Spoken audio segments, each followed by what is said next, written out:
ಎಂದು ಪಾಠ ನಿಲ್ಲದು. ಹಗಲೇ ಇರಲಿ ಇರುಳೇ ಇರಲಿ ಕಲಿಕೆ ಸಾಗಿಹುದು, ಕಲಿಕೆ ಎಂದು ನಿಲ್ಲದು.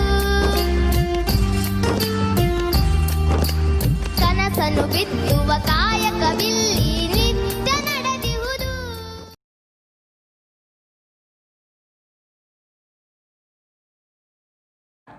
सभी को नमस्कार। वरदा ज्ञान वाहिनी यूट्यूब में आप सभी को स्वागत। मेरा नाम है श्रीमती भाग्य ज्योति आर नारगल, सरकारी प्रौढ़शाला नेलोगल, तालुक जिला हावेरी। इस पाठशाला में हिंदी अध्यापिका तौर पर कार्यनिरत है।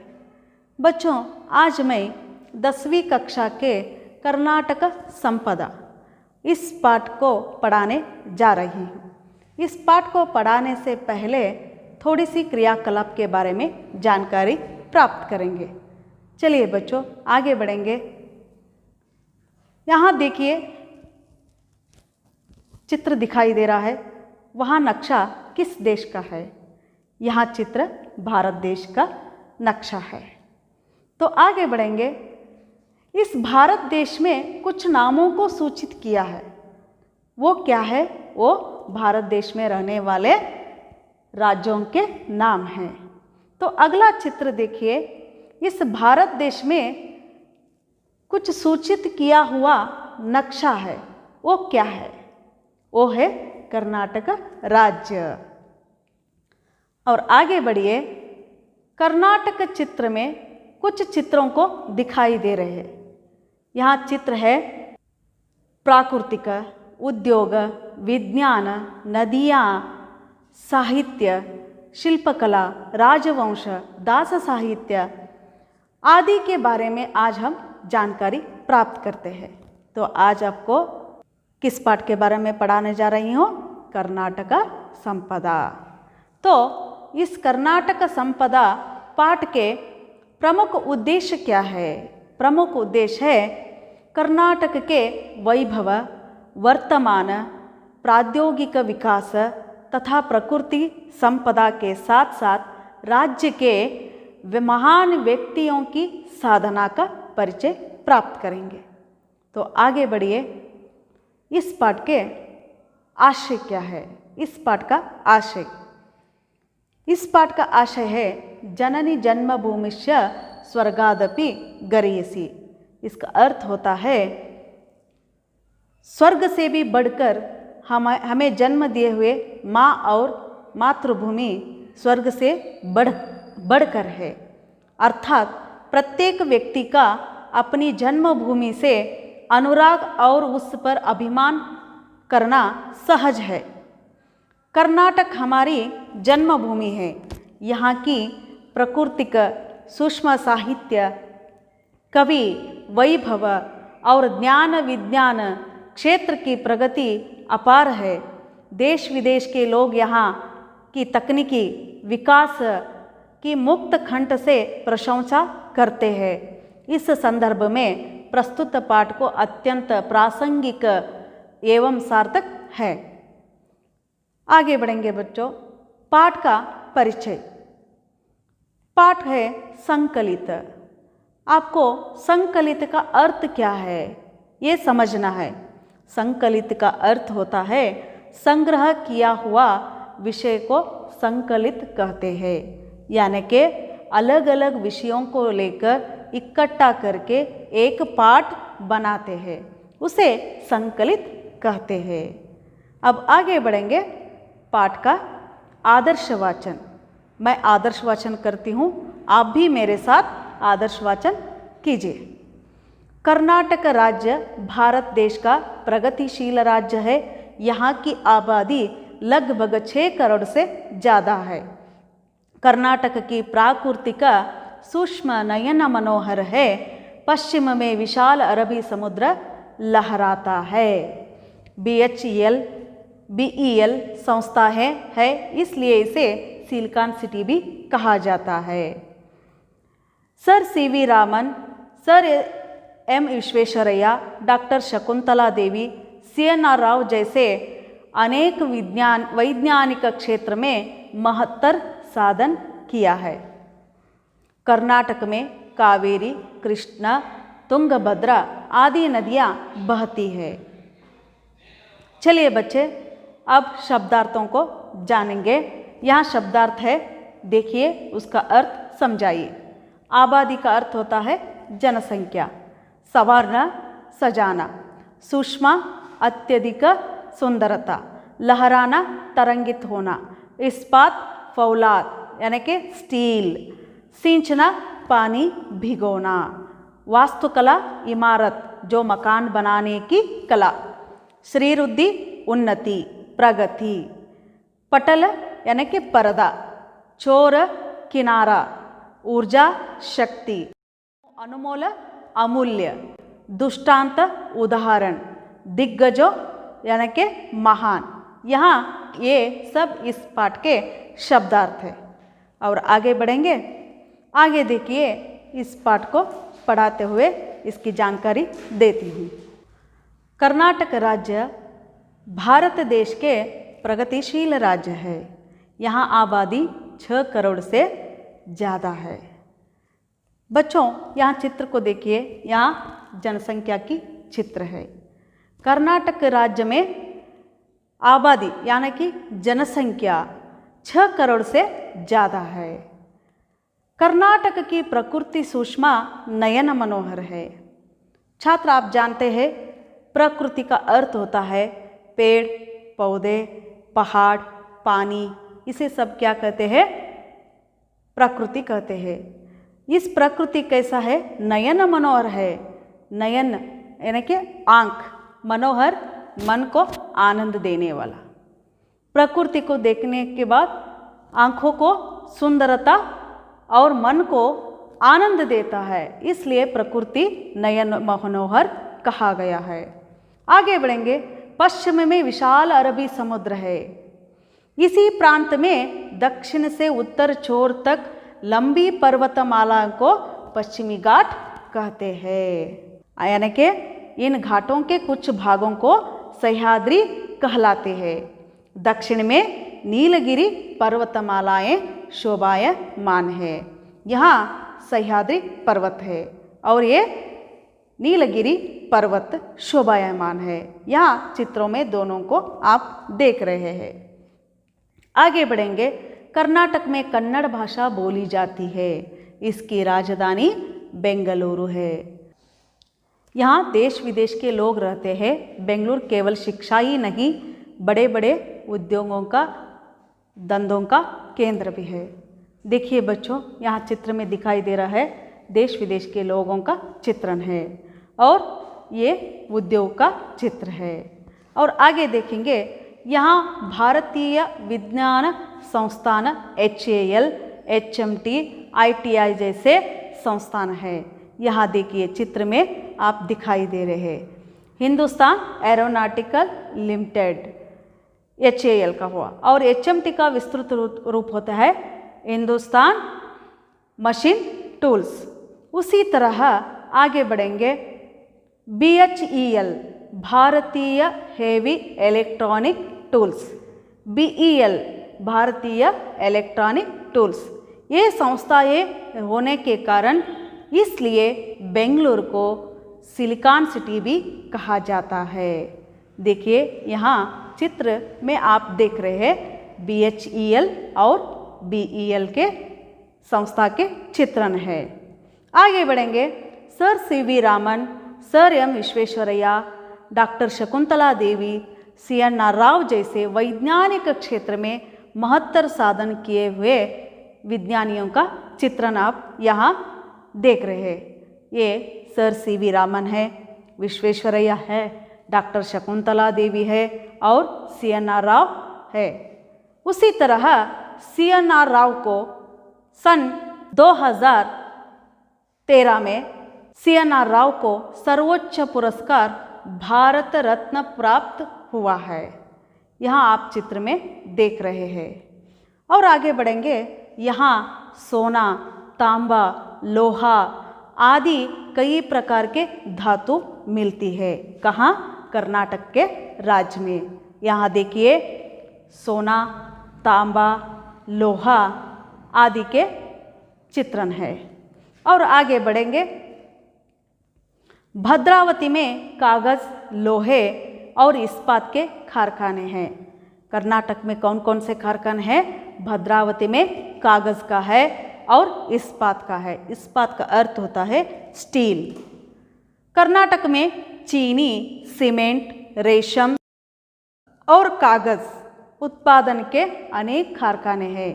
इतना ही नहीं, केवल कागज और स्टील का ही नहीं, चीनी का अर्थ होता है शक्कर, सीमेंट जो मकान बनाने में उपयोग करते हैं, और रेशम से कपड़े बनाते हैं।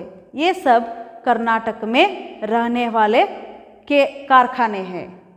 और आगे देखिए, चंदन के पेड़ विपुल मात्रा में होने के कारण कर्नाटक को चंदन का आगार कहते हैं। विपुल का अर्थ होता है बहुत ज़्यादा, इसलिए चंदन का आगार कहते हैं। ये चित्र चंदन के पेड़ों का चित्र है। आगे बढ़ेंगे। चंदन से तेल, साबुन तथा कलाकृतियाँ बनाते हैं। चित्रों में देखिए, जो चंदन के लकड़ी से तेल गिर रहा है उसी से साबुन बनाते हैं, और तथा कलाकृतियाँ जो भी बनाया जाता है। कर्नाटक में कावेरी, कृष्णा, तुंगभद्रा आदि नदियाँ भी बहते हैं। देखो बच्चों, यहाँ नदियों का चित्रण है। कर्नाटक में बहने वाले नदियों का चित्रण है। इन नदियों पर बांध बनाते हैं। बांध का अर्थ होता है डैम। अब बोलते ना, कन्नड़ में होता है आने कट्टू। बांध बनाते हैं। बांध बनाने से क्या होता है? इनसे हजारों एकड़ों जमीन पानी को सींची जाती है। यहाँ डैम की चित्रण है। बांध का अर्थ होता है डैम, अनेकट्टू। पानी को जमीन पर सींचना का अर्थ होता है भिगोना। आगे बढ़ेंगे। इन नदियों के जलाशयों की सहायता से ऊर्जा उत्पादन भी स्थापित किए हैं। देखो बच्चों, इन नदियों के जलाशयों के पानी से हम क्या बनाए हैं? ऊर्जा उत्पादन केंद्र भी स्थापित किए हुए हैं। कहाँ? कर्नाटक में। देखिए, ऊर्जा उत्पादन करने की चित्र है। आगे बढ़ेंगे। कर्नाटक में जोग, अब्बी, गोकाक, शिवनसमुद्र आदि जलप्रपात मनमोहक है। बच्चों, आप अपने पाठशाला में या अपने परिवार के साथ आप प्रवास गए होंगे, वहाँ आपने देखा होगा जोग, अब्बी, शिवनसमुद्र और गोकाक फॉल्स। ये जलप्रपात कैसे है? मनमोहक है। देखने में मनमोहक यानी कि मन को आनंद देने वाले जलप्रपात है। यहाँ आप चित्रों में देखिए, जोग, अब्बी, गोकाक और शिवनसमुद्र जल, ये सब क्या है? कर्नाटक में रहने वाले जलप्रपात है। और आगे देखेंगे, कर्नाटक राज्य की शिल्पकला अनोखी है। बादामी, ऐहोळे, पट्टदकल्लू में जो मंदिर है उनकी शिल्पकला और वास्तुकला अद्भुत है। आपने बादामी, ऐहोळे, पट्टदकल्लू प्रवास गए होंगे, आपने वहाँ देखा होगा। देखिए, ये बादामी, ऐहोळे, पट्टदकल्लू, वहाँ मंदिरों की शिल्पकला और वास्तुकला देखने में कैसा है? अद्भुत है। बेलूरू, हलेबीडु, सोमनाथपुर मंदिरों में जो मूर्तियाँ हैं वो मूर्तियाँ सजीव लगते हैं, और इन मूर्तियाँ हमें रामायण, महाभारत की कहानियाँ सुनाते हैं। देखिए बच्चों, ये बेलूरू, हलेबीडु, सोमनाथपुरम के मंदिर है, और उस मंदिर में रहने वाले मूर्तियों का चित्रण है। इस चित्र में आप देख रहे हैं। ये मूर्तियाँ हमें क्या सुनाती है? रामायण, महाभारत के कहानियाँ सुनाते हैं। आगे बढ़ेंगे बच्चों। श्रवणबेलगोल में 57 फुट ऊंची की गोमटेश्वर की एक शिला प्रतिमा है, जो दुनिया को त्याग और शांति का संदेश दे रही है। बच्चों यहाँ चित्र को देखिए, ये गोमटेश्वर की एक शिला प्रतिमा है। एक शिला का अर्थ होता है एक ही पत्थर में बनाया हुआ मूर्ति है। बच्चों भरत और बाहुबली दोनों भाई थे। उन्होंने राज्य के लिए दोनों जल युद्ध, मल्ल युद्ध और दृष्टि युद्ध, ये युद्ध करके भाई ने अपने भैया को हरा दिया। हरा कर भी उसने सोचा कि हम दोनों युद्ध करके क्या पाया है, इससे द्वेष बढ़ता जाता है। इसलिए वो बाहुबली यानी कि गोमटेश्वर ने अपने राज्य को सभी सौंपा दिया अपने भाई भरत को। इसलिए उन्होंने दुनिया को त्याग और शांति का पाठ पढ़ाया है। आगे देखेंगे, बीजापुर के गोल गुंबज की विस्परिंग गैलरी वास्तुकला का अद्वितीय दृष्टांत है। आप बीजापुर को जाए होंगे, गए होंगे। वहाँ विस्परिंग गैलरी, विस्परिंग का अर्थ होता है प्रतिध्वनि। वहाँ गैलरी में क्या सुनाई देते हैं? प्रतिध्वनि हमें सुनाई देता है, इसलिए विस्परिंग गैलरी कहा गया है। ये देखिए बीजापुर में रहने वाला गोल गुम्मट की चित्र है और ये विस्परिंग गैलरी का चित्र है। आगे बढ़िए, मैसूर का राजमहल कर्नाटक के वैभव का प्रतीक है। प्राचीन Saint Philomena church, Jagan Mohan राजमहल का पुरातत्व वास्तु संग्रहालय अद्वितीय आकर्षणीय है। ये देखो मैसूर में रहने वाला राजमहल, ये सेंट फिलोमिना चर्च है। गंगा, कदंब, राष्ट्रकूट, चालुक्य, होयसळ, वडेयर आदि ये कर्नाटक में रहने वाले राजवंशों का नाम है, यानी कि राजवंश है। गंग, कदंब, राष्ट्रकूट, चालुक्य, होयसळ, वडेयर ये सभी कर्नाटक में रहने वाले राजवंश है। यहाँ आप चित्र में देख सकते हैं। आगे देखेंगे बच्चों, आगे कृष्णदेवराय, मदकरी नायक, रानी अब्बक्का देवी, कित्तूर चन्नम्मा, टिप्पू सुल्तान, आदिल शाह जैसे शासकों ने कर्नाटक राज्य की श्रीवृद्धि में अपना महत्वपूर्ण योगदान दिया है। बच्चों यहाँ चित्रों में आप देख रहे हैं कृष्णदेवराय, मदकरी नायक, रानी अब्बक्का देवी, कित्तूर चन्नम्मा, टिप्पू सुल्तान, आदिल शाह, इन सभी शासकों ने कर्नाटक को वृद्धि करने के लिए उन्होंने महत्वपूर्ण योगदान दिए हैं। और आगे देखिए बच्चों, कर्नाटक के अनेक साहित्यकारों ने सारे संसार में कर्नाटक की कीर्ति फैलाई है। जैसे वचनकार बसवण्णा, इन्हें क्रांतिकारी समाज सुधारक कहते हैं। इन्होंने अपने वचनों के द्वारा समाज में रहने वाले अंधविश्वासों को तोड़ने की प्रयास किए हैं। और अक्कमादेवी, अल्लम प्रभु, सर्वज्ञ जैसे अनेक संतों ने अपने अनमोल वचनों के द्वारा प्रेम, दया, धर्म की सीख दी है।